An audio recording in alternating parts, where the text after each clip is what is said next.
Welcome. My name is Allison Enright, and I'm the editor of Internet Retailer Magazine, and I will be setting the stage for today's webinar, #TrendingNow, How to Bridge the Gap Between E-Commerce and Social Media. Thank you for joining us. Our speakers today are Michael Kane, Director of Marketing for women's apparel brand Karen Kane, where he coordinates the fashion brand's print and digital campaigns, social media platforms, and marketing strategies with retail partners. Michael joined Karen Kane in 2011 to help the company focus on e-commerce. In the past 4 years, corporate revenue from online channels has grown from 3% to nearly 23%. Also speaking today is Evan Carroll, a product manager at Channel Advisor, responsible for its digital marketing platform. With an agency background in digital marketing, Evan helped companies of all sizes increase their ROI from their online presences. Michael and Evan will take questions after their presentations. You can ask questions at any time using the question box on the right side of your screen. You can also use that box to alert us to any technical problems you may be having, and someone will respond to you privately. You'll also be getting an email in the next 48 hours with information on how to get a copy of today's presentation. So let's get started. There is an enormous amount of activity happening around social media today, both from the consumer side and the marketing side. Finding a way to take advantage in social media is critical, as the figures here attest. The average amount of referral traffic from social media to e-commerce sites continues to climb. It grew about 8% last year for retailers and Internet Retailers Social 500. Looked at in terms of monthly uniques, the growth is more startling, up 26%. And the average amount of sales socially referred traffic generates went up 27% year over year. So there's quite a party happening on social media, and I'm sure everyone on this call understands that. But as a result, it's getting tougher to stand out and be seen. It's also getting more expensive. The average cost of a PPC Facebook ad grew 30% year over year in Q2, and retailers are taking a hard look at how to gauge the success of their social media efforts and make them better. Here you see how e-retailers' social media spending increased from 2013 to 2014. We expect that amount to rise significantly for 2015. The rub on this, though, is retailers are finding that simply spending more no longer delivers the results it once did. They have to be smarter about it. For example, we reported t-shirt e-retailer Ranger Up's story in the current issue of Internet Retailer Magazine. In it, the CEO described how the view counts of original videos it produced and posted on YouTube and then shared links to on Facebook had declined dramatically year over year. A year ago, posting a YouTube link on Facebook would generate 40,000 views in 48 hours, he told us. But now the same type of post generates just 10,000 views in the same period, even though Ranger Up has doubled its number of YouTube fans. That's January, Facebook changed its algorithm to limit how many users see a message Facebook deems promotional. The algorithm now favors fan interactions with a post, likes and shares, and original content rather than reposting content first published on other sites like YouTube. To cater to that, Ranger Up now posts original videos directly on Facebook rather than link to them. Doing that garners at up to 10 times the views and shares it received that when it used links to YouTube on Facebook. Ranger Up generated about $1.5 million in sales, nearly half of its revenue last year, as a result of its social efforts, which goes to show how social media can play a very key role in e-retailing business today. So that kind of sets the stage for today's call, and with that, I will hand the presentation over to Evan and Michael. Allison, thank you so much. It is our pleasure to be here. So Michael is going to kick us off. This is Evan with Channel Advisor. And I wanted to set the stage, just as you have, that in today's presentation, we're going to talk about best practices for social commerce. And, you know, these are really applicable to all retailers as we venture into fourth quarter. Now, Michael's going to talk a fair bit about the fashion and apparel examples from his work at Karen Kane. And then towards the end of the webinar, I'm going to come back and talk about some larger trends we're seeing. So we think this will be relevant for everyone, regardless of which verticals you sell in, and look forward to talking with you virtually during the question and answer session. So with that, please join me in welcoming Michael Kane. Thanks, Evan. I'm looking forward to sharing some of our strategies today with everyone. I think the best place to start really is with understanding the audience that we have on social media today and how to reach those people. So in looking at that, there's 4 key groups that I think are very critical to understand when you build out your strategy. The first, and how they interact with social media. So the first would be the baby boomers. Baby boomers are learning to adapt to social media. It was not around for the majority of their life, but now it is a critical part of how they interact with content online. Generation X is more comfortable with social media than boomers are. They shop online very comfortably. Social media is a little bit less comfortable than e-commerce in general, but it's something that they have taken to very well.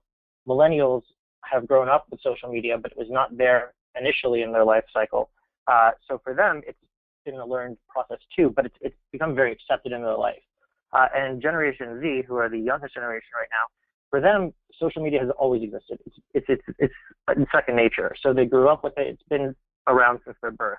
So you need to understand the differences between these groups and how, for boomers, social media is a learned process, and for Generation Z, which is the complete opposite, they expect brands to be social. It's not part of the brand. It is the brand. So that's really important to understand. The other part that's really important here is to understand the evolution of social media that's changed. So everything went from more of a sharing, idea in the beginning, which was like MySpace and Facebook and Twitter, to now more of a selling focus, which is where you see a lot of the newer platforms emerging. And I know you'll talk about that later. So I'd like to start kind of with going more deep into the content that we see on social media. So there's one big difference between the two types of content that many brands put up. So there's organic content and there's sponsored content. And understanding the difference between those two and how they reach your audience is I think, the key part of developing a strategy. So the purpose behind organic content is creating a connection with the brand. What is the relationship with it? It's creating customer loyalty, generating a sense of a lifestyle around the brand, and sharing any key initiatives or things that are going on with the company that are relevant to your followers. With sponsored content, that's more about developing brand awareness around key items and driving traffic to e-commerce to your website. It's more about introducing new product categories. It's less about building that brand awareness that organic content can do. So 2 key examples from my experience. One was from 2013 when USA Today published an article about Made in USA brands. We make 90% of our clothes in the United States, and I know that that's very important to our customers. I've heard it in brick and mortar stores. I've heard it online.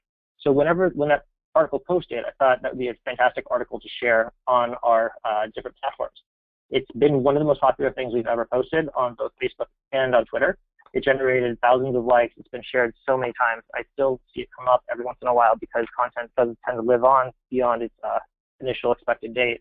And that was an example of organic content we put up there. It just kind of went viral. Sponsored content is different. So that would be an example where we put up an item. We have this dress out right now. It's a black dress, the Maggie Trapeze dress. And using Facebook newsfeed and mobile ads, we've been able to generate about 38% of its total product revenue through it. It has an ROI of almost 4x. It's a fantastic, tool to get this dress out there in front of the customer, and they've reacted really well. And it's gone since a little bit viral too. Facebook does deliver word-of-mouth advertising, so that's kind of the way we've used it to build both organic and sponsored content. So now I'm going to go more deeply into the 4 largest social media platforms. The first one I kind of want to talk about is Facebook and some of the best strategies involved with Facebook. The purpose of Facebook is connecting with friends and family, which is pretty key. It's about sharing content. It's about sharing photos, images, things like that. One big opportunity for brands is to advertise their products and share things that are going on with the company itself. Now, you need to know the audience you're reaching are existing customers and fans and their friends. So it's not necessarily the best way to find new customers as much as it is to interact with ones that already exist. The key things here, definitely focus on your visual messages. Almost every post we ever put up includes a really strong image. If it doesn't have a strong image, we'll skip, that content. It's just not going to get as much likes and as much response as something that is much stronger in terms of the visual. Make sure you vary the content. So that's something that's really important, and we learned that along the way.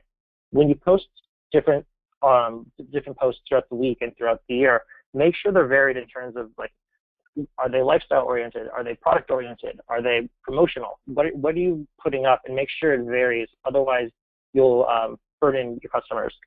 Content should also be really newsworthy. This is important across the board on social media. It's not just Facebook.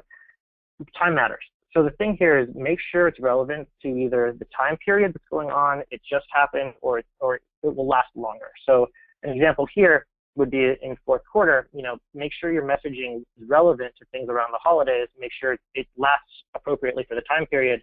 Things that are like important in that sense, as well as seasonality for us in apparel is really critical. So it's important to know, even though we're promoting fall products right now, it's still very much summer in most of the country, and customers are going to want to see summer content still. So for us, it's understanding what the customer wants to see and interacting with them to build conversation around that. All right, so then I'm going to show you some examples of how we use Facebook. So here you can see some screen caps from our page. We share tons of content on here. So videos, posts, photos, those are all great ways to interact with customers and with your fans. With posts, you can see the number of shares, you can see how many times it's been liked, you can see any comments.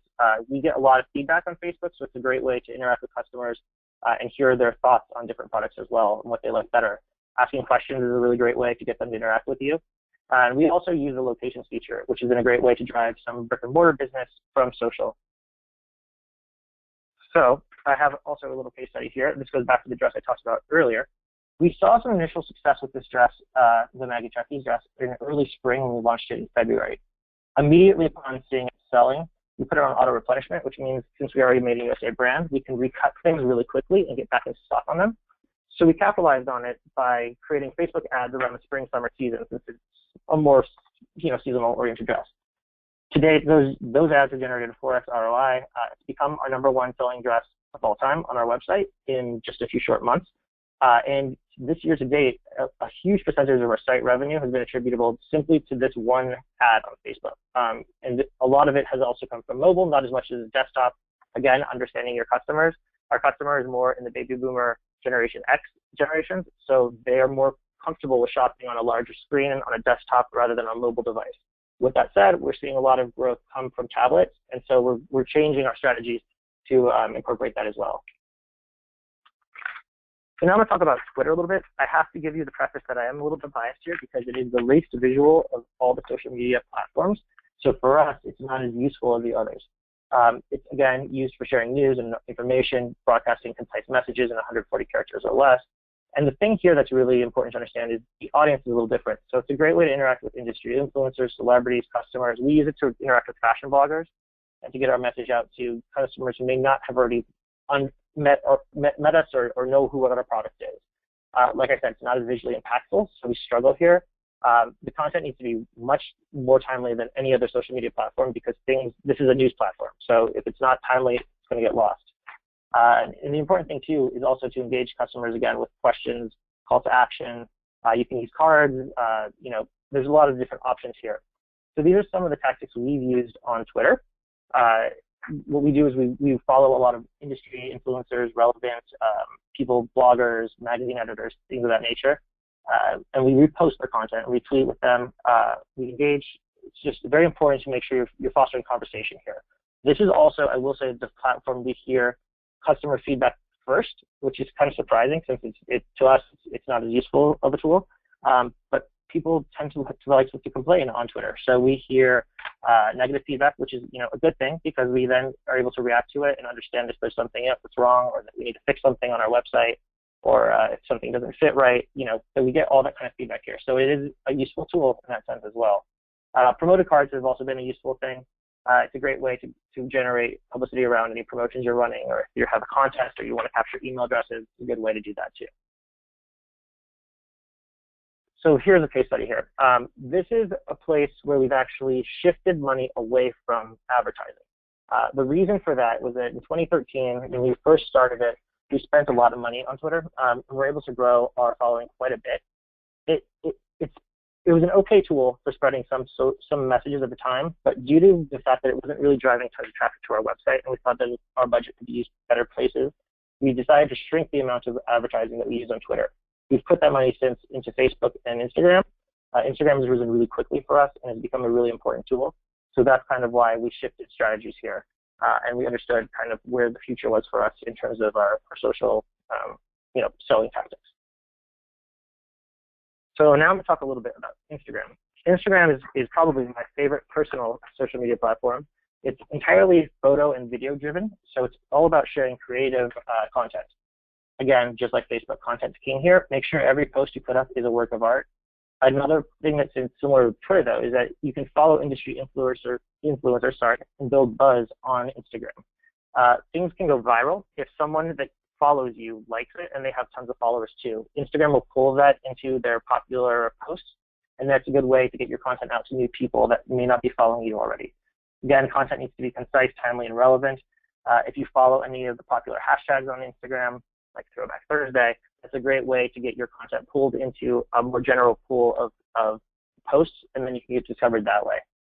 It's a great way to build a brand awareness and tell a story. It's a great way to also understand what your customers are buying and what they're doing. Searching your brand hashtag or by looking at retailers who sell your products is a tool we've used to kind of figure out how people are interacting with our products. The thing that's important here too, though, is to not only be sending content out, but to be receiving it and to be communicating with your customers and your fans. So we like to post, for every photo we post, we like to also like 3 other photos, comment at least on 1 to 2. We probably do way more than that since time has evolved. But it's important to make sure that the conversation goes 2 ways. So with Instagram, here's some shots of how we use it. The first photo that's on the top left, that shows you a little bit of how we interact with industry influencers. That's a blogger. Her name is, I think, Classes Internal. And she posted our sweater around the holidays last year. It got a big reaction on her personal Instagram page. So we repackaged the content and posted it on our page. She liked it. It then went viral because all of her followers were notified that she liked it through the popular posts feature. And we got tons of new followers from that. So that was a really good way of using that content in multiple ways.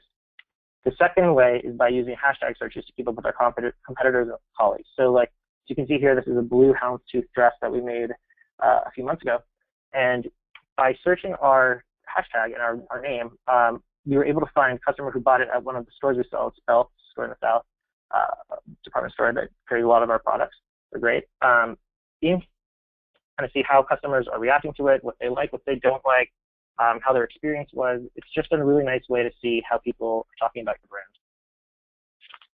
So a little case study here is understanding how things go viral. So just like I talked about, understanding that as soon as something gets liked by someone who has lots of other followers, it's likely to get recommended to their followers. So it's a great way to build brand awareness to new customers. Also understand that 98% of time that people use on Instagram is via a mobile device. It's not really on a desktop.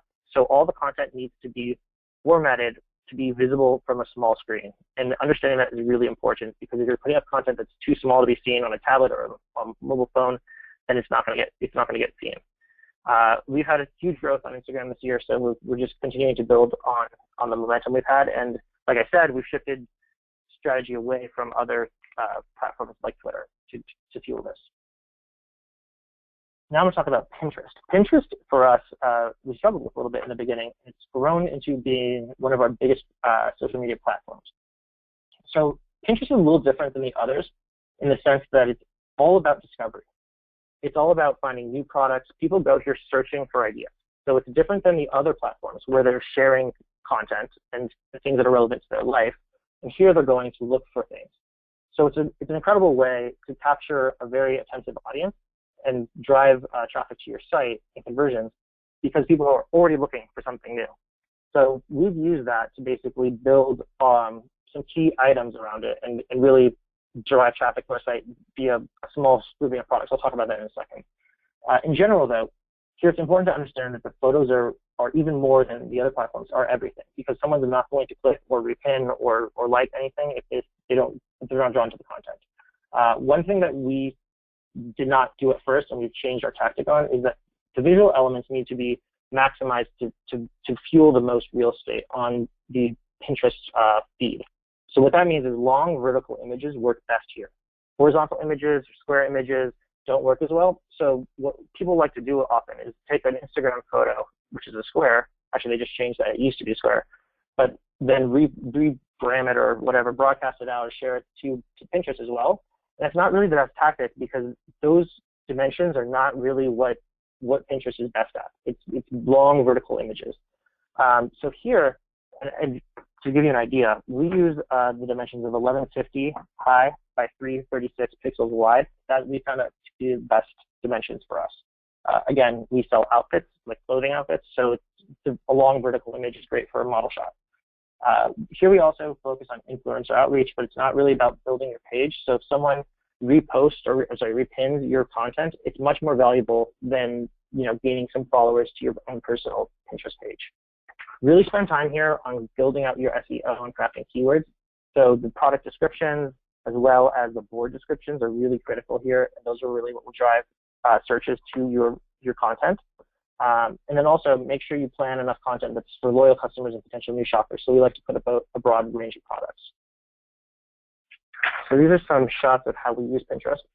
It's important to note that Pinterest is 4 times more popular with women than men. So for us, it's a really great platform. Not very strong internationally in Europe. It's only used by about 3% of Europeans. So it's really broadly used here in America. It's dominated by tablet users, and it's a very affluent customer. So it's a great place to advertise your product if your demographics match those. Again, like I said earlier, create boards. It's to target specific keywords, trends that are going on in the season, items that are really popular, strong visual content. That photo right there is crossed to the dimensions that I was talking about earlier. And as you can see, it's been repinned, liked, tons and tons of times. That actually is our most popular photo we've ever shared on Pinterest. It has been for 3 years. The important thing to understand about Pinterest here, like I just talked about with this photo, is that it has a really long tail life. So unlike the other platforms where content gets buried as time goes on in a news feed or on a Twitter feed, Pinterest photos can outlive all the others. So someone can search for black dress, wrap dress, wear to work, and that image will still come up 3 years after we posted it. So that's very different than the other platforms. It's been our strongest performing product since 2012. Actually, that changed this year with the Maggie dress now. That's actually our most popular now. But this dress has been advertised on Pinterest since advertising became an option. It's generated tons of revenue and new customers for the dress, as well as all the colors that we've now created in it because we have a repeat customer in this item. It's on Pinterest since we launched it. We've reposted this photo tons of times. We've tried using other shots, angles, everything we can to kind of get the most out of it, but this one is the best. So when you get a hold of something that's really strong, one of the key things, and I think this is across the board with social media, is to reinforce the inventory on that product and make sure you don't run out of stock on it, because you'll immediately see a drop in revenue, especially if you have the content live forever. So like this dress, if we sold out of it, the link would die, and then we would lose all potential traffic coming here looking for this dress. So we've been very cognizant about staying in inventory on all the products that we really try to heavily focus on for social media. With that, I'd like to talk a little bit about fourth quarter and some tactics you can use to cut through the clutter this season. So social media is a really great way of breaking out of the email rut that happens in the fourth quarter. Everyone gets emails every other day in their inbox. They get deleted or buried very quickly. Social media is a great way to build another channel to communicate with customers. Take a multi-pronged approach in this. Don't just focus on one thing, not sales, not promotions. Make sure there's a broad range of content that you're putting out so that you're not bombarding your customers with the same message over and over and over. They want to see a broader range of communication. So also really understand who your customer is at this time period and how they're shopping. Are they shopping for themselves? Are they shopping for someone else? Are they buying a gift? Are they purchasing for themselves while buying a gift? There's a lot of things going on here. One reason why that's important is it'll tweak your strategies with all these platforms. Like for Pinterest, we target differently in periods where there's holidays that have gifting than when there's not. So for example, around Mother's Day, while we don't normally target male customers, around Mother's Day we do, because we're looking for sons who are buying products for their moms or for their grandmothers or whatever is going on. But that's a really key change in strategy. And we only do that on certain items that we think are more giftable than others. For example, we just introduced jewelry this last year.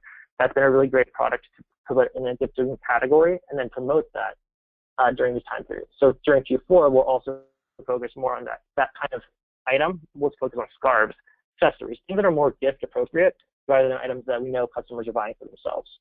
Also make sure that your shipping and return policies are really clear so that customers don't have questions. You get a lot of complaints about it on social media if it's not. And like I said, make sure you're targeting the right gift giver or the intended receiver. So in summary, I kind of want to break down the key points here. Understand the key differences between the platforms and how those platforms are used by your demographic. Make sure you're using them in the right ways for who your audience is. And also understand some that are more towards driving revenue and others that are not. For us, Instagram is a great tool for building a lifestyle around our brand, but it's not going to be a key driver of revenue or traffic. We know that going into it. That's not the goal. For us, we use Pinterest and Facebook to drive more traffic and more sales. We just know that going in, and set your goals accordingly. Otherwise, you're going to be disappointed. And so make sure you budget for that accordingly at the beginning of the season. Make sure you constantly monitor the response, adjust strategy as it goes. Make sure customers are happy that they're not, responding negatively, and always continue to update, engage, maintain, and repeat your messaging. If you do that, I think you'll be pretty set. So with that, I'd actually like to pass it over to Evan. I'll let you take it away. Great. Thank you so much, Michael. That was an excellent overview of everything you're doing, and I'm sure everyone on the phone is just grateful for your expertise and the tips that you've shared with us. So as we complete our webinar today, I wanted to give you a glimpse ahead and where we see this space evolving. Social media is obviously an incredibly fluid space, tons of innovation going on, and new entrants are coming into the landscape all the time. So I'm going to cover two big trends that we see. The first trend is that our major social networks really are embracing and enhancing e-commerce. And so it should be no surprise to everyone on the call that many of these sites are working on or have released some way to actually buy a product directly from what you see on this site. So Twitter has their buy button on their product cards. Facebook's tested a buy button. Pinterest has their new blue button as opposed to the red one for purchases. And of course, we most recently saw Instagram's new option as well. And so we're really excited about this opportunity because we're eliminating the friction between the interaction you have on the social media site to that conversion. And so we anticipate we'll see more impulse buys that way, and we'll see retailers get a significant lift from that. A couple of things I want to make note of. First is, continuing along your thoughts around Pinterest, I wanted to make sure the audience today was aware of Pinterest Rich Pins. And this is a way for, to your point, Michael, whenever a pin could come back up even 3 years after it was originally pinned, this allows you to keep that information up to date. So you're able to, via feed or via code that you place in your website, actually give Pinterest clues of what the price is or the current availability of particular products. That way, whenever we see that dress is so popular 2 years later, it still has the current information. So if you're embarking on a Pinterest program, you absolutely want to be using Rich Pins as a part of it.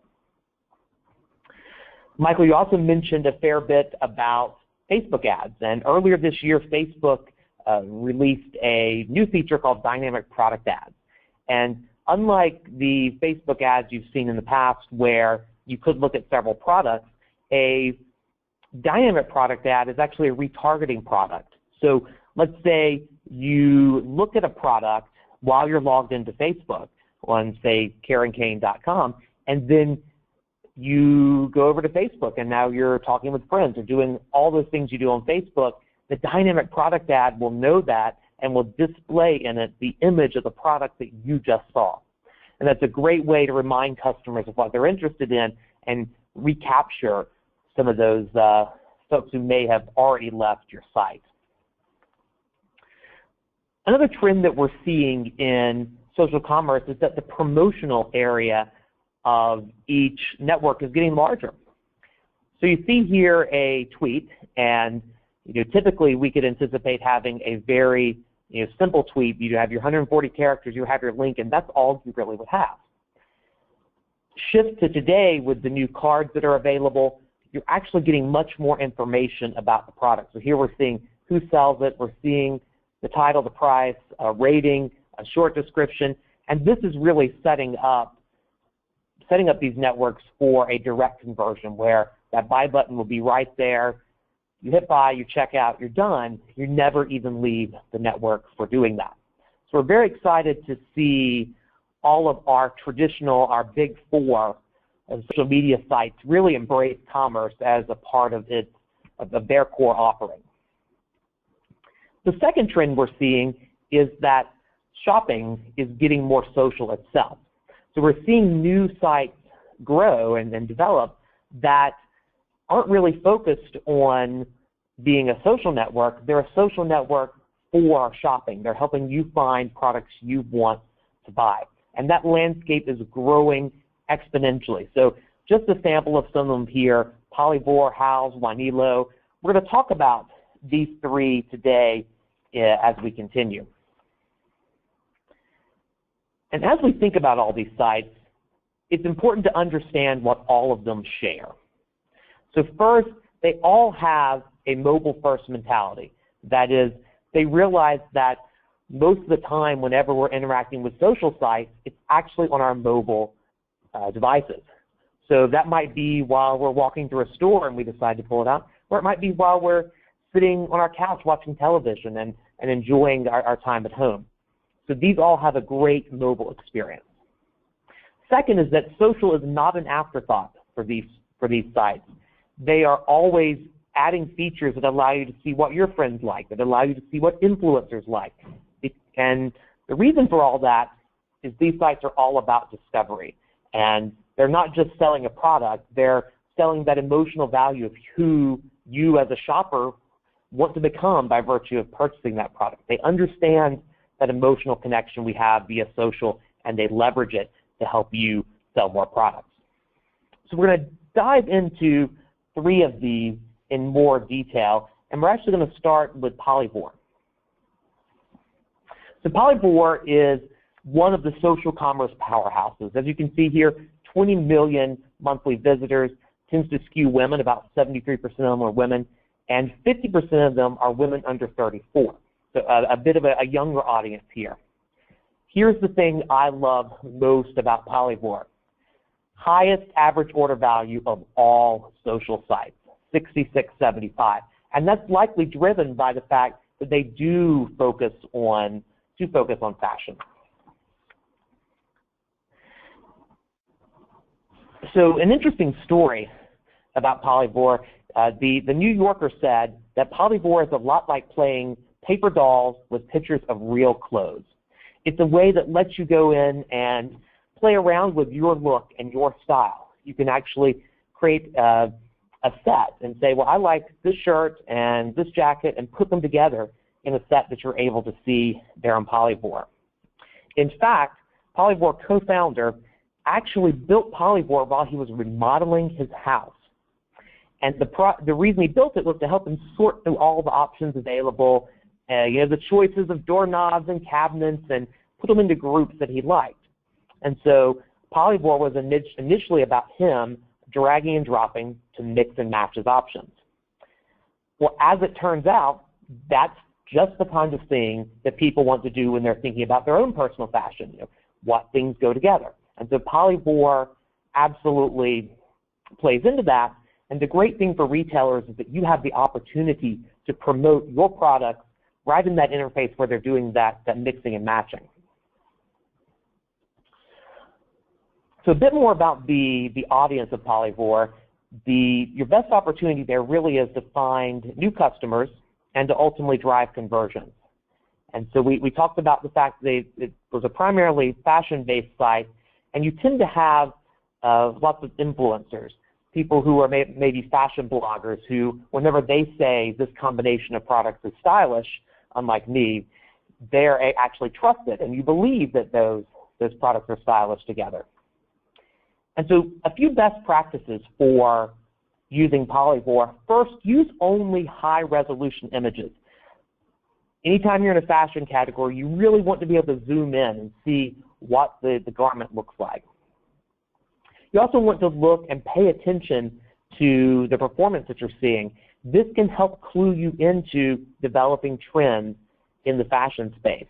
And by being aware of those trends, you can adjust your e-commerce strategy accordingly. And to Michael's point earlier, you know which products you need to add more stock for because they're becoming more popular. And that brings me to my third point. Make sure you're planning inventory accordingly. First of all, the items you put here, you wouldn't want to post an item that you only have very few of.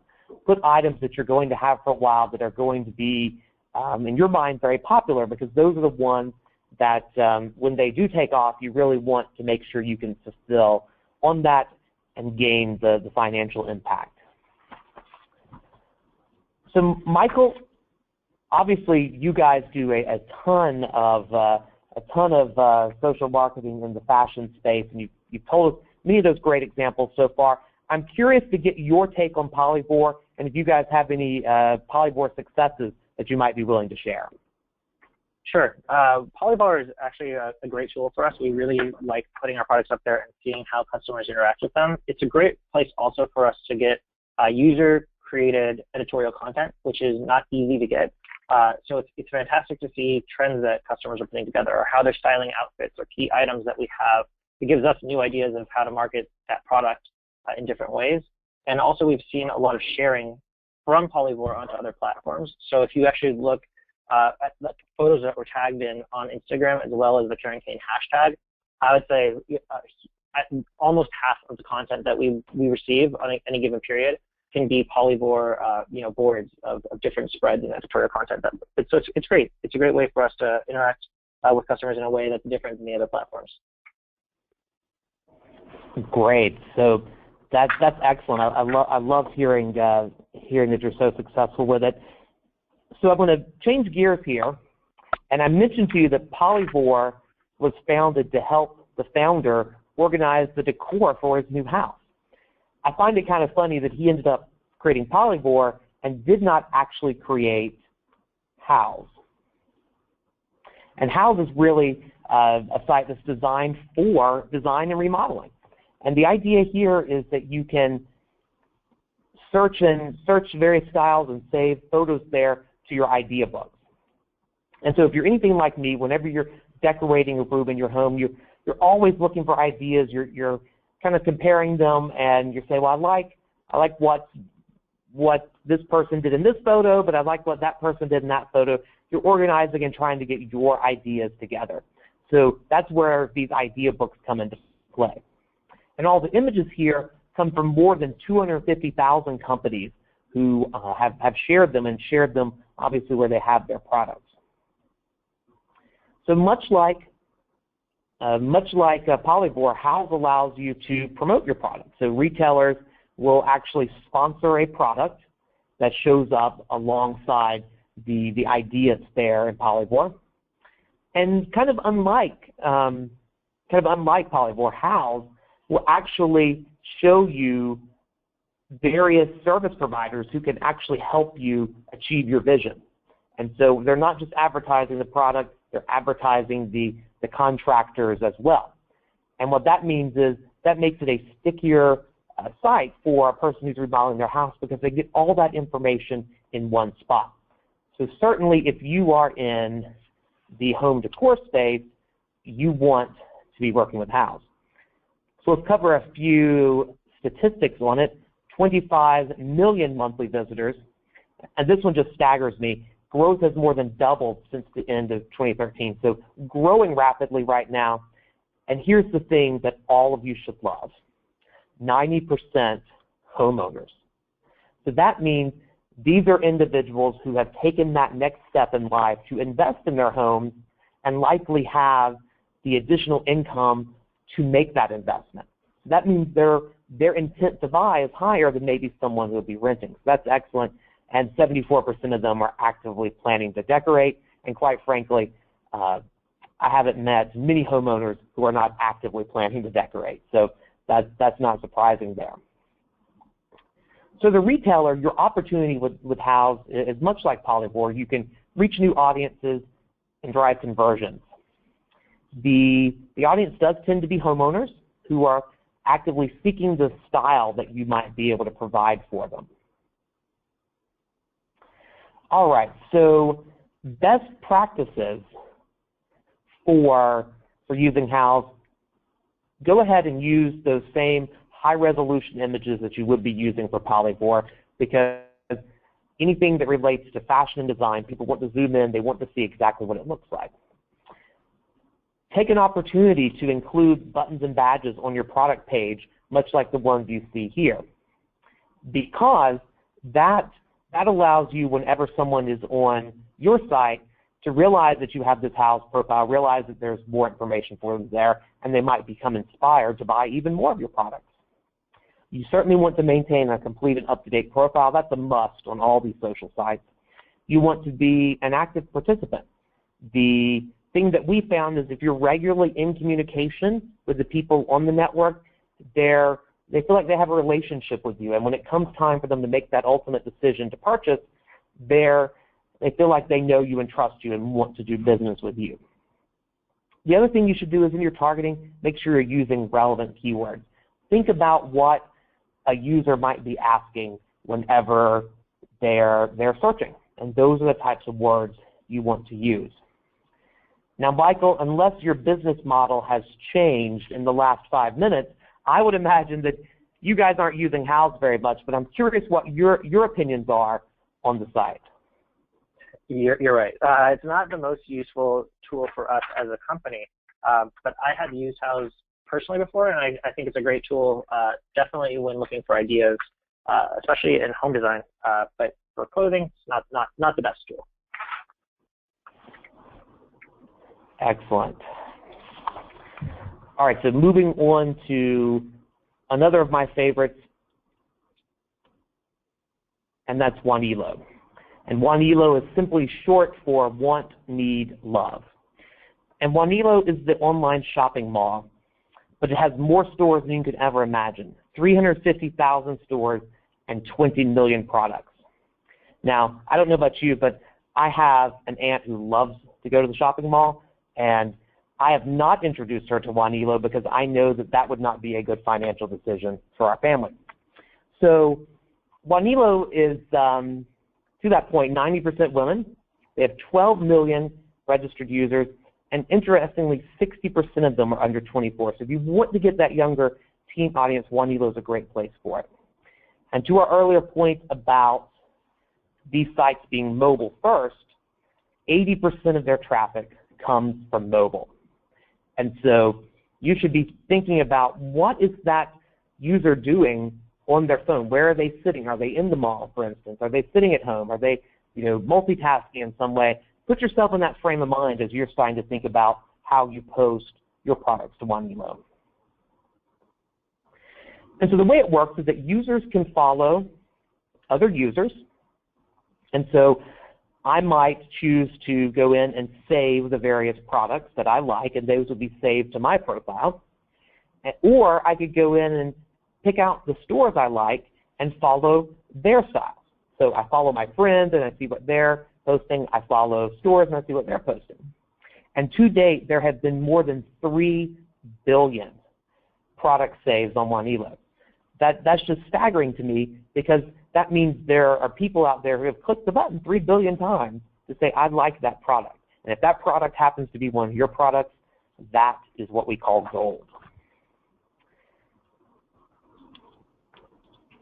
So those products then that your friends are posting, or that the stores you're following are posting, are added to your user's feed, and then you can actually make that purchase right there inside of Wanelo. All you have to do is hit that buy button. So that's an excellent way to take all the friction out of the conversion process. Now, as we've done with all of our other networks, your opportunity here is to boost your brand identity and ultimately drive conversions. So again, the audience tends to be very young, very socially active as well. So with Wanelo, users actually create your store. You don't set up that profile initially. So what you need to first do is claim your store and verify your ownership of it to sort of be able to access it in a store owner way. You'll also want to include the Wanelo button that you see here right beside your Twitter, Pinterest, or like button. Include the Wanelo button so that users can share that product to their profile and their friends will see it and potentially purchase. You can also join their Buy on Wanelo program, and that allows you to purchase directly from their mobile app with the buy button. What I would encourage you to do is test out Wanelo with your very best sellers as you're getting started, because it's often daunting to start a social commerce initiative with your entire catalog. Pick your best sellers and start there, because those tend to be the ones that would get shared anyways, and it's likely that you can get the majority of your return from just that small portion of investment. Okay, so Michael, we've made it back around to fashion, so I'm curious about your thoughts on Wanelo. Wanelo has been a great tool for us, similar to Polyvore. It's definitely been a way for us to interact with new customers. Not as many of our existing customers, because it is targeted to a demographic that is slightly younger than our normal customer. But it's been a great way to draw in new shoppers. And I have actually heard people talk about it before and kind of compare it to the way that teenagers would go to the mall in the, I guess, 80s and 90s, is the way that teenagers are now kind of interacting with Wanelo and sharing and socially shopping in a digital way, like they would have at a mall years ago. It is so fascinating to me how we see new digital experiences really replace those in-person experiences that we all had growing up. So very fascinating, but also a very lucrative opportunity for retailers. So really to recap what we're seeing, there's a convergence happening. So shopping sites like the three we just talked about are becoming more social.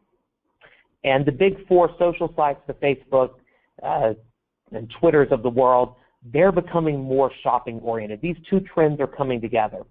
And the point that you as a retailer need to take away is you need to be where the buyers are. The buyers are on social media. The buyers are on these new social shopping sites. You need to be there as well.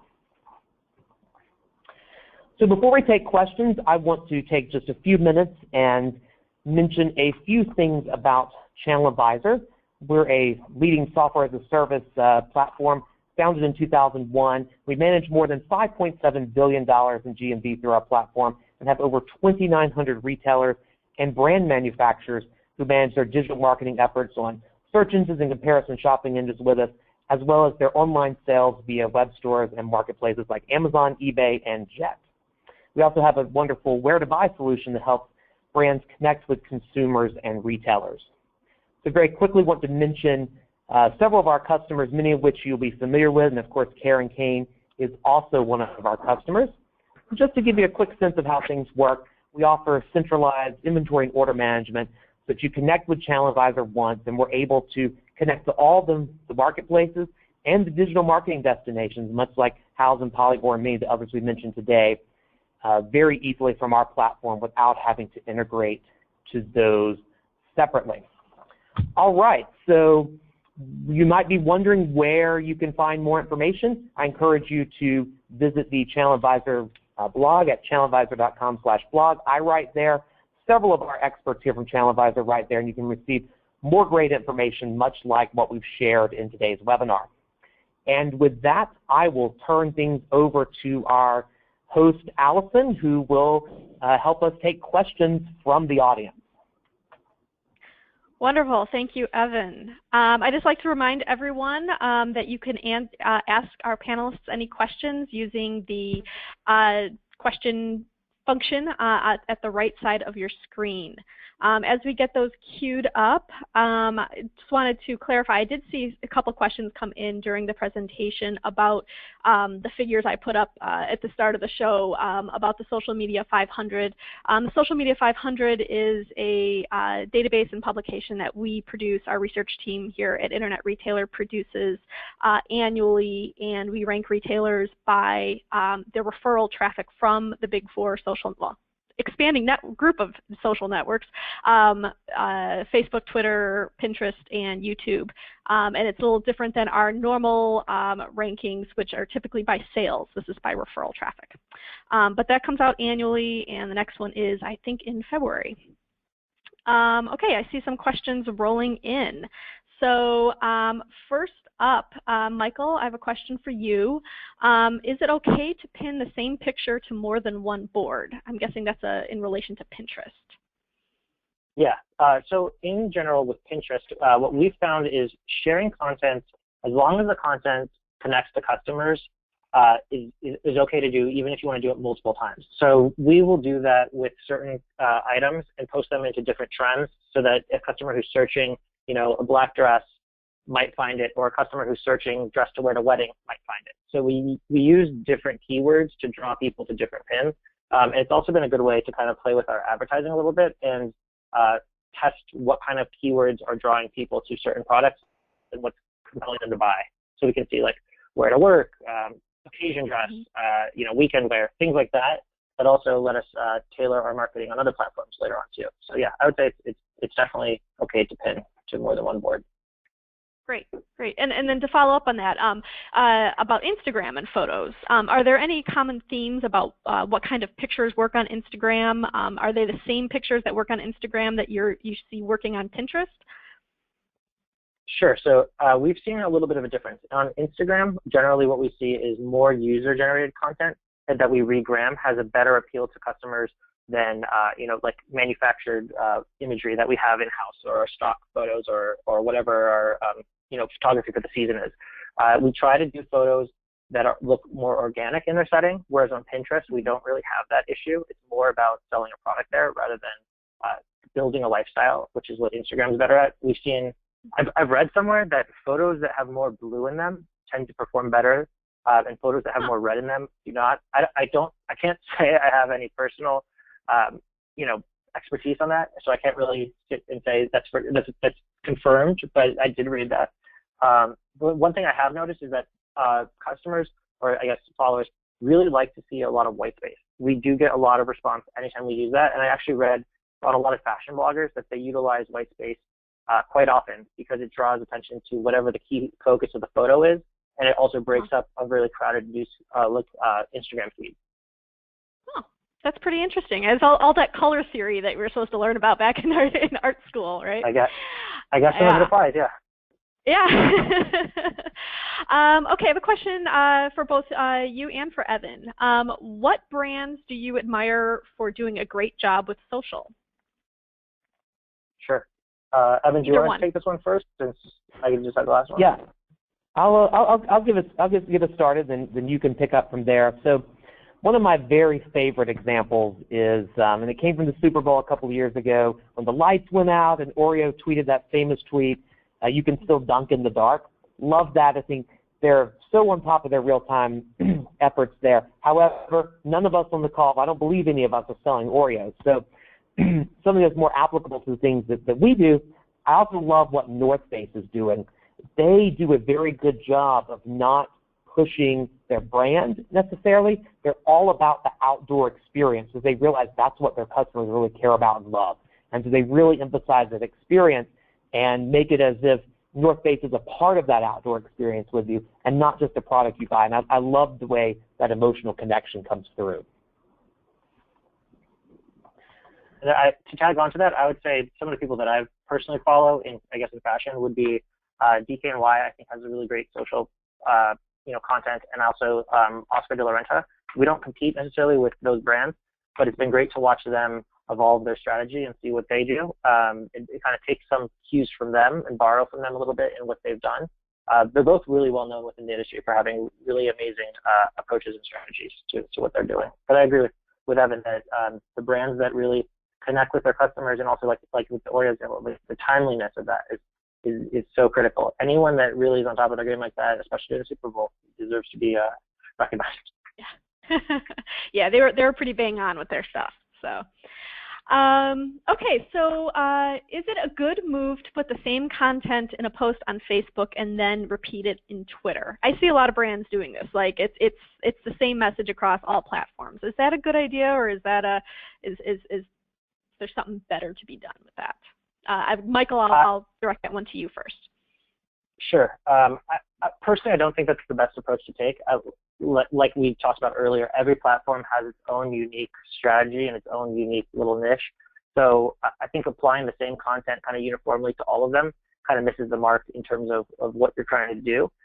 You'll obviously get content out there, but I don't know if it's the best content possible for each platform, and if you're going to optimize the small amount of real estate you get. So I don't know if that's the best approach. I personally think tweaking each your content to each platform and tailoring it is really what you should do. Okay, great. Evan, this one's for you. We have somebody who is a manufacturer for radios and Bluetooth and electronics, asking about if there's a place for his brands on Wanelo. You know, that's a very interesting question. I imagine that it's a common question for things that aren't really in that fashion or those home industries where the great social sites are. And my recommendation would be that you do not place that on Wanelo, because Wanelo really is focused on that much younger audience, and the network itself is really focused on fashion. So I don't think that would be a good use of your time. However, there's huge opportunities out there for you with the big four, with Twitter, Facebook, Pinterest, and with Instagram. So I would encourage you to go there, because, you know, males do use those platforms in large numbers, and so I would imagine that the car radio market might skew a little bit male, and that's why I bring that up. So I would encourage you to spend your time in the big four and keep an eye on what your customers are doing, and they might show you new places where they would want to see your products, but I don't think Wanelo is that spot. Okay, great. Maybe the next one that comes out will be all about electronics. Who knows? Who knows? That's absolutely right. Yeah, there's new ones coming out every single day, it seems. Okay, so I have another question here about Instagram. Is it better to place hashtags in the photo description or in a comment following? And does that affect the ability to find those photos or relevant photos? I see that, like, when I look at Instagram, and like sometimes it's even hard to read everything because it's all hashtags and links, and it's even hard to even recognize as a user. I'm speaking as a user there. But what is the best practice in terms of hashtagging those posts? I think in general it's more of an aesthetic choice or preference. I don't think it actually impacts the ability for a photo to get found in the pool. I've tried it multiple ways, and I've never found it to be an issue, whether it's in the comment or in the description. What I tend to do is my best practice is, if there's a lot of hashtags, or if it gets to be very dense in the comment area, or I'm sorry, not the comment, but the actual description area, then I'll probably put hashtags in the comment that follows. Again, I think it's really just an aesthetic thing, and what you think looks best, and what your followers will gravitate to and understand. Okay, great. Evan, any final word on that? I'm going to concur 100% with Michael. My experience is that they are absolutely the same, and I haven't seen any difference between the two. Okay, great. Well, that brings us up to time for our webinar. There were a couple questions that we didn't get to, and I'm sure Michael and Evan would be happy to answer those offline if desired. But I'd like to thank everyone for joining us today for #TrendingNow, how to bridge the gap between e-commerce and social media. Thank you for joining us.